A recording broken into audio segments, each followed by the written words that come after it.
அங்கே நம்ம இன்னொரு செடி பார்க்கலாம். இந்த சின்ன தொட்டி தாங்க பாருங்கள். அந்த தொட்டியில் நாங்கள் வச்சுருக்க அந்த கடாராங்காய் செடியை பாருங்கள். காய் அவ்வளோ காய்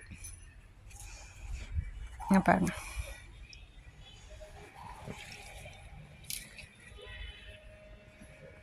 கையில் இப்போ பறித்த உடனே லைட்டாக அப்படியே பிஞ்சிடுச்சு.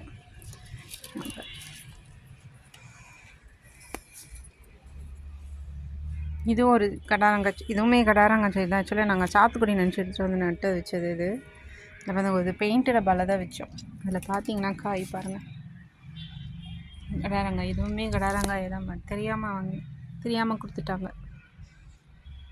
சாத்துக்குடி கேட்டால் கடாரங்காய் கொடி செடி பாருங்கள்.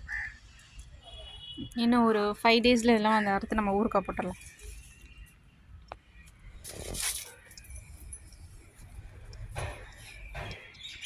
இந்த கடாரங்காய் செடிக்குள்ளேயே பார்த்தீங்கன்னா இது என்னது, கிர்னி பழம். இதுவாக தப்புச்செடி சொல்லுவாங்களா, அந்த மாதிரி வளர்ந்துருக்கு கிர்னி பழம். சின்னதாக தான் வரும் போல், சின்னதாக ஒரு பால், சின்ன கடாரங்காயோட கொஞ்சம் பெருசாக வந்திருக்கு.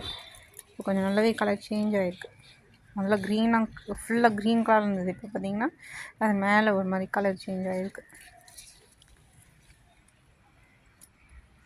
இது நெக்ஸ்ட் வீடியோவில் இதோட அறுவடையை பற்றி நம்ம போடலாம். பை.